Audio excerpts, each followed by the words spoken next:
Hello and welcome to another full moon meditation with me, Ellie Latrobe. And in the Northern Hemisphere, at least here in Ireland, summer is here and the beauty of life and nature is being shown to us right now. And there's this feeling of light and this brightness that's coming up within all of the cells within our bodies, and just really feeling that light that the Taurus season brings. So today we will be kind of marking this build up to the full moon phase. The full moon is actually kind of in the night on Monday into the early hours of Tuesday. But this build up, these 2 days before the day of the full moon and the 2 days after, are incredibly potent times to really tap into our intuition, to receive higher wisdom and guidance, and start to understand the more subtler shades of our consciousness and our existence. And we find ourselves in the season of Taurus. The full moon is therefore on the opposite side of the zodiac in Scorpio. So what we're going to be talking a little bit before we go into the meditation is this polarity between Taurus and Scorpio. So it's of course relevant if you have a lot of Scorpio or Taurus placements in your house. Sometimes you may see it in, second house, eighth house stuff in your birth chart too. So for me, the way that I'm kind of working these meditation sessions, we focus on what the sun's doing first. Not to dismiss the moon, but we look to where the light is coming from. And the light is coming from, symbolically, as above, so below. So there's this influence in Taurus. So this phase of the year is all related to things. So on its personality side, it's to do with love and beauty and the form that nature brings. If Aries brought us a seed, Taurus is the first sign that gives it some form, some type of form. So when we are having these ideas of what we want to manifest, what we want to create, the idea just before it's an idea, it's just an intuition. It has no form. As soon as that intuition becomes a thought or an emotion or a desire for that thought to happen, it is a form. And then, then it takes some form of practical form and physical form, and there it is in existence, and there it is in, we can see it, we can sense it, we can touch it, we can taste it, we can eat it. It has happened. But that doesn't happen boom like that. In terms of the zodiacal cycle, it might not happen until kind of Cancer time. Cancer is where like the first real form is made, physical kind of form, even though it's a water sign. It's kind of crazy. Cancer gets a bit more formy, and Taurus is a little bit more emotional, right? And it's this desire, and in that desire, there's an appreciation through the senses for things that are beautiful, for things that we love. And yes, the spectrum and the spectrum of what love is. Yes, it comes from, the very base is like lust. I must have my spicy curry. I lust after lust after food or smells, or it has some kind of raw animalistic kind of just deep nature. Okay. And then yes, that kind of spirals up to like, I love my mom, I love my dad, I love my kids, I love my husband, blah blah blah blah, I love my friends. And then there's this greater, and it evolves into this greater like love for all that is, right? So there's the kind of evolution of kind of love, And none is like better nor worse. But it comes in this first part of the zodiacal cycle, where something that is intuited, that becomes an idea, is desired, it's wanted in this world. And that's what like brings, it starts the manifestation cycle. It brings a desire for something to be in form, to be in this world, of this world. So yeah, and Venus kind of softens things and it brings things together, and it's it's great at joining, just like it rules love, and love brings people together, and that love, brings the particles together to create a form in which we see it. When it becomes an imbalanced, or over time, we've desired something, we've drawn it into our life, we've got it, and we're not going to let go of it. Do you kind of feel the difference? Like it's fixed, and Taurus is a fixed sign. So it relates to our attachments, So as we desire something, is in the process of creating something, do we hold on to it? Do we never ever let it go? Do we never let our children grow older because we just want them to be babies, Are we attached to our dying pets, even though they are really sick and really, unable to live happily on this plane, but we want them, so we keep them. That one is that one I had a real spark of enlightenment from a vet who said to me, how attached are you to this cat? And it was like an aha moment. It was like this vet was teaching me this deeper wisdom of like, just because you're attached to your cat, you can't keep it living and suffering, just for the pleasure it gives you of having this cat like meow every day, oh, it's happy to see me, something's happy to see me. I digress. So you can feel how that kind of energy of Taurus, yes, it desires things, it brings things down, but it can become quite stuck, quite stagnant, attached, fixed mindsets, fixed beliefs. Nothing is going to change me. If you can imagine a bull, it's there. It's, it's tough to move if that bull doesn't want to move. And equally, if that bull wants to move, it can cause a lot of destruction, right? Because it's getting emotional and it's destroyed the china in the china shop, basically. But the higher ruler of Taurus is a planet called Vulcan. So for those of you who aren't familiar with Vulcan is like, it's a planet that is, symbolically or etherically believed to be in between Mercury and the Sun. And because it's so close to the Sun, it's like brings this high temperature that can reforge metal. So it's strong, it's crazily powerful, because it can melt metal, it can melt all those fixed forms, fixed beliefs, fixed attachments, and it can melt it so that it can be reformed into something else.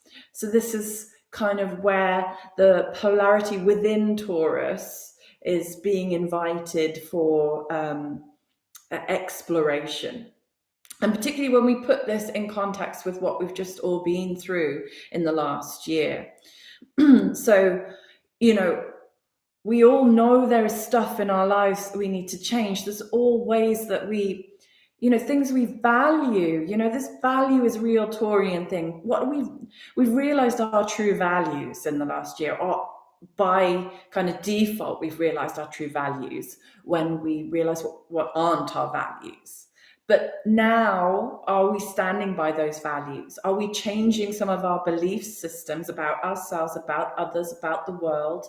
Are we living by those, newly realized or old and existing and established, but possibly ignored, or maybe not adhered to as kind of authentically as maybe our, heart desires? And right now we're being asked to, like, okay, let's use that bull energy and let's transform consciously by just melting it all the metal, all the hard forms, and drawing it back together through desire, through wanting it to be something different, into something new, something that brings more beauty and more light into the world. And that this higher place of Taurus, where Taurus is trying to bring us to, is a place of illumination. It's a place where light is known. It's said that Buddha was born on a full moon in Taurus. It's the moon of enlightenment. It's not to say that all of us meditating on the full moon are going to become enlightened, but we get those glimmers, we get those deeper truths. Taurus is, yes, it's all those things that we value. It's all the resources. It's the, physical resources, whether it's money, whether it is stuff, whether it is nature, that we value, and in turn kind of supports us. And in our systems right now, yes, money is one of them. So what are we doing with our money? How are we spending our resources? What are we doing to nature? How are we creating beauty-filled spaces that inspire and allow this process of enlightenment to carry on and carry on and carry on from beauty? The amount of enlightenment we can get from hearing music or seeing a beautiful architectural structure, or and I was reflecting today, because so many people are down in West Cork. People are looking for beauty. People are looking for places of natural beauty to go and be, because modern day human societies has become so devoid from these natural sources of beauty. And that's where we feel aligned. That's where we feel restored, when we go and walk in a forest, or we go and run on a beach, or we go and cover ourselves in mud and hug a tree, or equally when we go and see works of art and observe the engineering or architectural capacity of a human being, to observe both the intuition and intellectual capacity of a human being, and in that there's like awe and wonderment, and we see that, looking up at the sky at night, the beauty, the wonder and the truth. So you have this is going on. This is shaping with kind of roughly 30 days. This is going on, and then we get this full moon, and we get a new moon within this bigger context. And the full moon in Scorpio is it's bringing up parts of our more unconscious emotions and more subconscious, unconscious things that are behind the scenes, that are running the show perhaps a little bit unconsciously, and showing them. And how do they show? Full moon's always a bit more emotional. They show them through emotions. When we get these big feelings, when we see big feelings in other people, or maybe we see the products of emotions, whether it's accidents, whether it's mishaps, whether it's like on a political level, or on a organizational level, or a relationship, or just within yourself, this kind of inner, like, maybe that's just me, inner conflicts and dialogues. But through this conflict, one can find some harmony. And I think, when we're thinking about Scorpio and we're thinking about Taurus, we do have to think about conflict and harmony and finding balance when we see challenges and we see things that are uncomfortable. And in Scorpio, we're invited to kind of look in. The symbol of Scorpio is kind of 3 lines down and then an upward arrow. It's like we have to go into the mud 3 times in order to rise up into the light. And so Scorpio, it also relates to desire in this, I guess on a personality level, it rules kind of intimacy and yes, sometimes physical intimacy, but it's an intimacy that goes beyond just physical. It's down into the emotions. It is a water sign.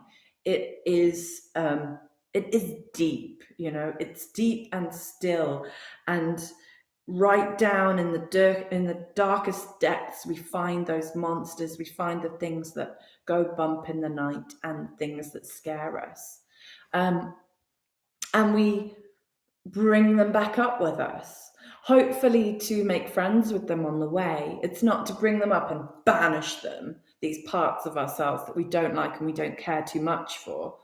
These are the kind of products, the unconscious, subconscious products of our Taurus habits, from our desires that we've repeatedly done over and over again, which has created an unconscious or subconscious thought form or astral form, which is like emotional body. We just put it down. We didn't know what to do with it, so we put it down. We just let it run the show. And in Scorpio, it's like, okay, what is running the show here? I'm going to look at this, and it's just a golden weird fish that looks slightly ugly. Hello, golden weird fish. What are you doing there? And what gift do you have for me? What do you need? These kind of, and they're always uncomfortable, whether it's disgust or anger or fear or sadness or these challenging kind of emotions, that then, yes, get colored in words and, descriptions of how that affects an individual. But let's go and bring them back into us and see if we can go back onto the other side in Taurus and maybe make some new habits, that may stop creating that same demon, dragon, sea monster down there in the depths of, my deep lake. Oh, here we are. It's just all a crazy dance of desire. And what do I want in my life? What do I want to be creating in my, my habitual subconscious? Scorpio is ruled by kind of Mars on one side and Pluto on another. It's a warrior. It is fearless. It raises up courage in us to go to those depths, to go and look at what needs to be changed. It's also the transformer. It's an alchemist. It's like, let's change that mud. Let's change it into gold. And let's bring it into our heart, and let's go forth and up to the light and see our new vision of life as we want to live it.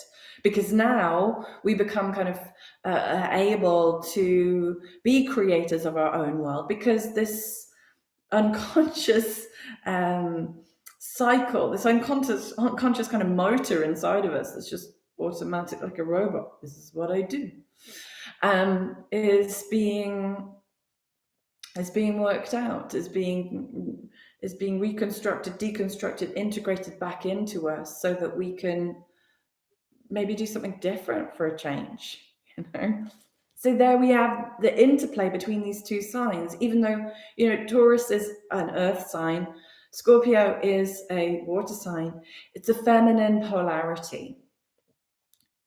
So we're trying to work out, we're trying to transform these habitual patterns within us, these attachments, these fixed beliefs. We're trying to make them conscious, and then we're preparing ourselves to make some new ones, to be reforgers of these habits, to bring those ideas, those visions into the world. So there is also around the 30th, so where are we now? 5 or 6 days, 5 to 6 days time, we're also going to get Uranus conjunct in the Sun. And Uranus kind of wakes up, shakes up, revolutionizes. So I do feel like this phase from the full moon to this kind of the first is a kind of wake up, shake up, in terms of our attachments, in terms of money, finance, the world of nature, resources, how we are supported, whether it's in our individual lives or whether it's in our collective. So we need to have our eyes open. And that really is what we're going to focus on in our meditation now. As I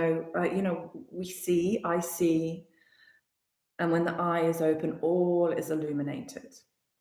So find yourself a comfortable seated position and we will begin. I'm going to grab a block. If you're sitting on a chair, make sure your 2 feet are kind of on the floor. If you're sitting cross-legged, make sure you have something to sit on.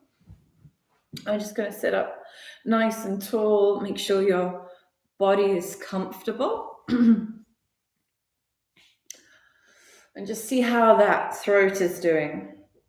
Taurus is heart-centered, but it also rules the throat. So let's lift the chin up and exhale, chin to chest. Chin up.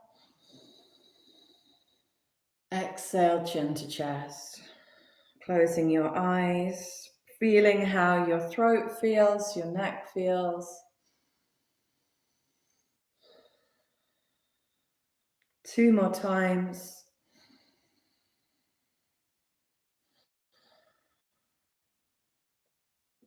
And 1 more.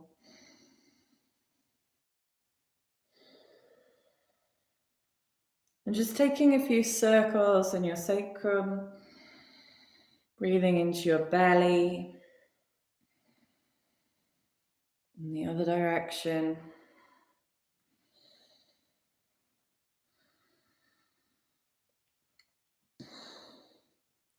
Scorpio rules our core, our center.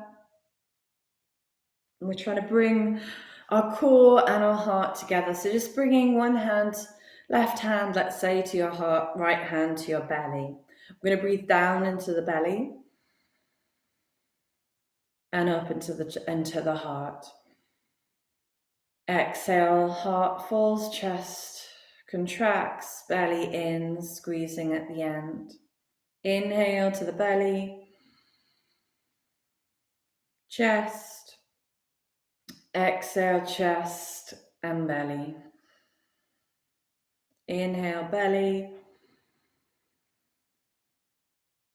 chest. Exhale, chest and belly. 3 more rounds like that. See if you can lengthen. See if you can rise all the way to the top of the shoulder blades. And exhale. Squeeze out the very last bit of air.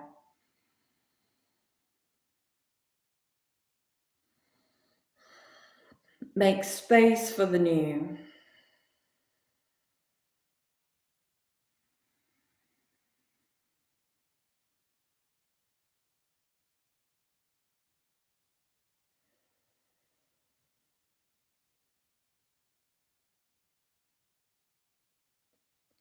And then releasing your hands to your knees. Let's have your palms up with your thumb and your first finger. Draw the shoulders back, sitting nice and tall. Ground down through your sits bones. Feel the earth beneath you. Drawing up through the tailbone, exhale, grounding down through those sits bones. Let's really be aware of our physicality, our form. See if you can make those roots feel really deep, really strong, really connected. Sensing into your body and feel the physical atomic level of your being.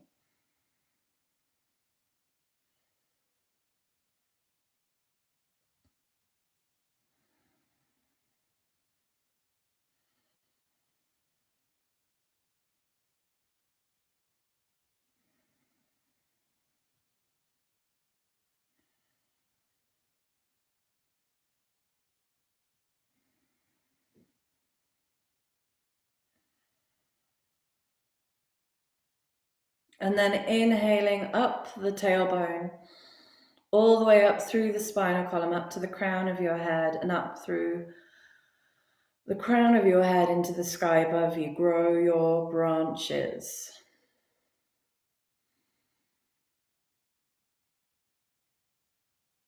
And feel that as deep as you can root, you can grow those branches. As rooted and embodied as you can be, the taller your spiritual life can grow. The greater our capacity to connect with higher truth and higher wisdom without literally blowing our minds, losing sense of reality.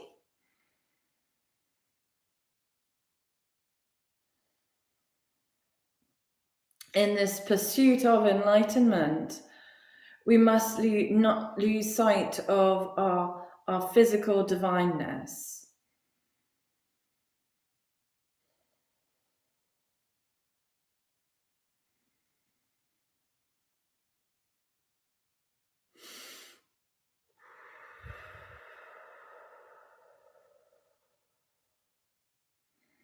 See if you can visualize the branches above your head as you inhale and the roots beneath you as you exhale.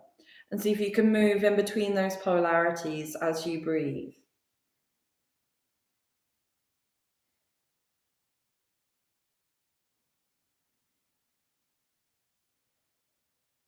And bringing our eye gaze now into our heart.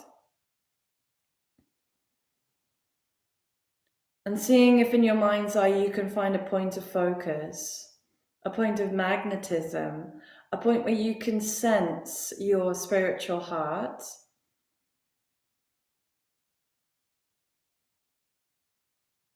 And as you become aware of its magnetism, see if you can allow it to grow and expand.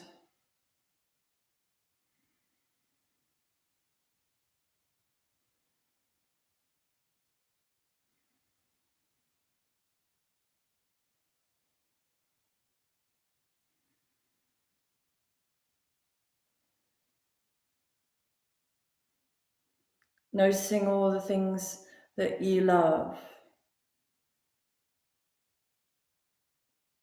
What do you love doing? What do you love tasting? What do you love smelling and listening to?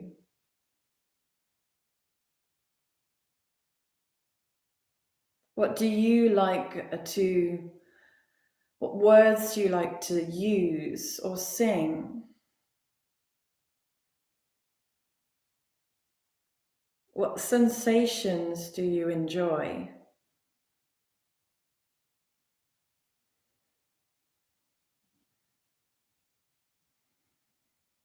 Are there any of those that are trapping you right now? Are there any of those that need to be embodied in some way and lent into?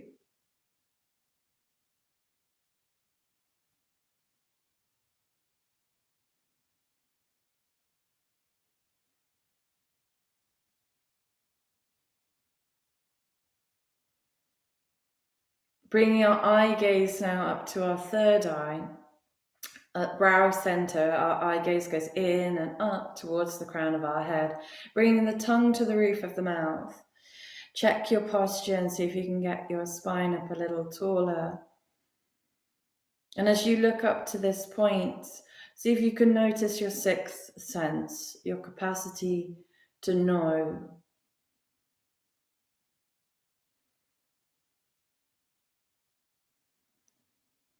And as you breathe into the center, feel its aliveness.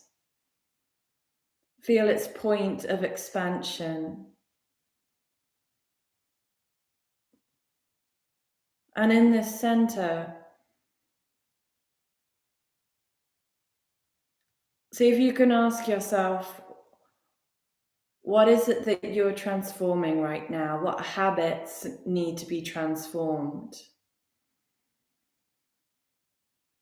What is it that you're attached to that needs to be broken down?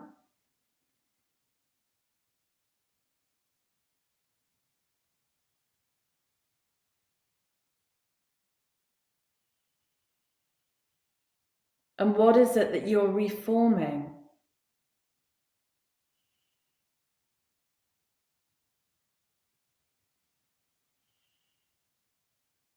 Listen and just allow space to know.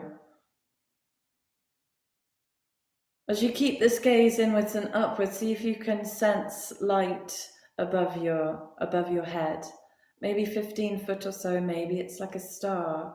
And feel the light permeating down from the kind of higher planes down into your mind and to your brain.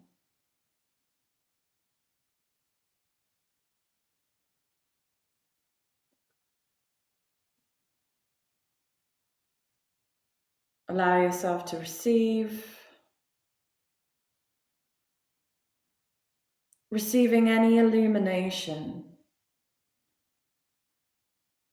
signs, symbols, images, words. Listen, watch.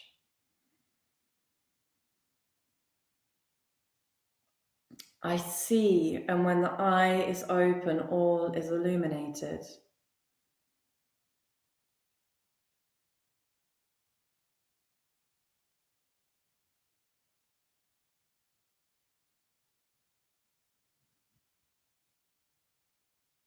Feeling that connection, feeling that vibration, observing how your body feels as you receive that light.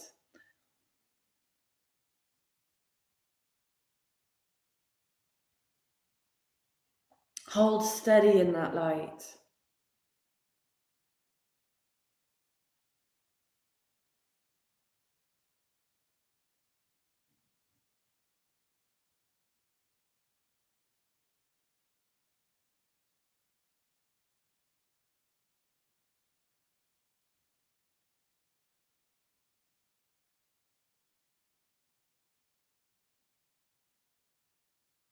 Feel yourself being charged up by that universal kind of electric circuit.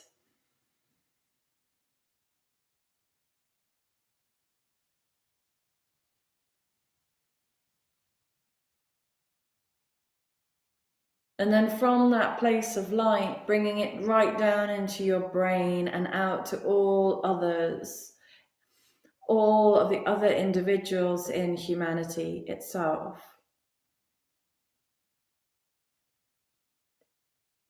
May we all be illuminated and enlightened.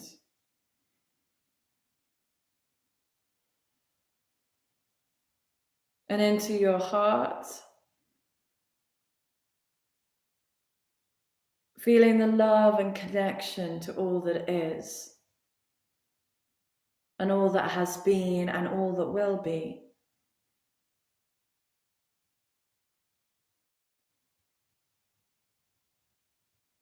And in this connection of love, the attachment is free. It's a merger, it's a synthesis.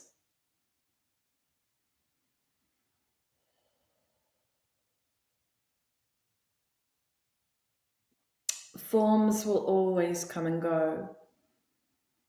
And from your place of love and connection and synthesis, expand that out to all other individuals on this planet, sending love,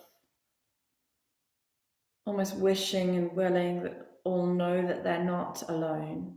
No one is truly alone.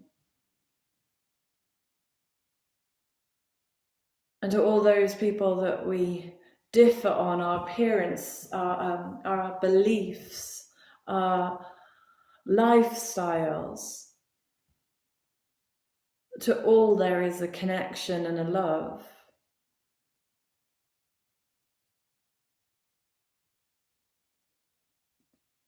And into our bellies, into that place where we're going to create action.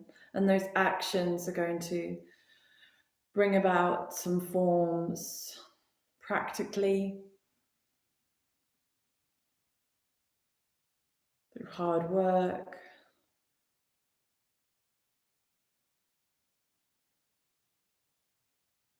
and a little bit of magic. Extending that out to all other human beings on this planet. Take a big inhale and exhale. We're going to sound Om, this time 3 times, feeling it in our head center, our heart center, and our core. Taking an inhale to begin. And inhale for 3 Oms.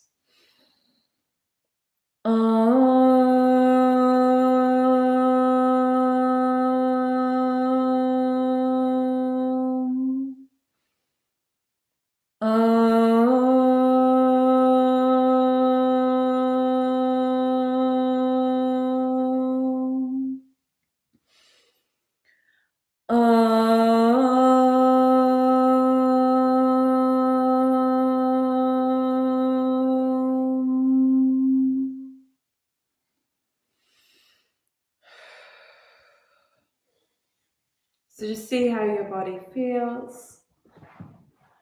Do spend some time and just write down, make a commitment to writing down what is it that you're transforming right now? What are those attached things, fixed things that need to be woken up, shaken up for the new to come forward? And observe what happens over the next, week. Yeah, observe what happens in your life, observe what happens in your relationships, observe what is happening in the world. As a reflection that we are all so interwebbed and so connected. And this reflection of what's going on in the skies and with astrology is this dance of also what's going on down here in the earth and in our own little lives. So I will see you hopefully in 2 weeks' time for the new moon meditation. I am going to be launching a new full moon meditation format for the next full moon of Gemini. And that full moon is a solar eclipse as well. It's also my birthday, so join me for my birthday. There'll be more details on that, so do follow me on Instagram for details. It's taken me a little bit of time to percolate how that's going to be, but hopefully it'll offer everyone a space of connecting in a group, albeit in a kind of electronic group, but ultimately we will be sharing with each other through the chat and our intentions, what's going on in this kind of manifesting cycle of the zodiac. So look out for that. And also, I'm fully booked until the end of this month, but for May, I have availabilities for astrological birth chart overviews. I will be putting up my new Calendly slots in the next couple of days, so watch out for them to book your session, and 90-minute soul empowerment catalyst sessions, which I can do via the art of Zoom. So I'll be bringing together things like meditation, things like the astrology, looking at your birth chart to whatever is your current place and what you're trying to work with, and looking at maybe bringing in movement or yoga or healing, depending on your needs, to help give you like a catalyst forwards into that reconnected place of soul empowerment. So watch the social media for all those links, and otherwise I will see you in 2 weeks' time for the new moon in Taurus. Hope that this time is illuminating, waking and shaking up your very foundations. Namaste.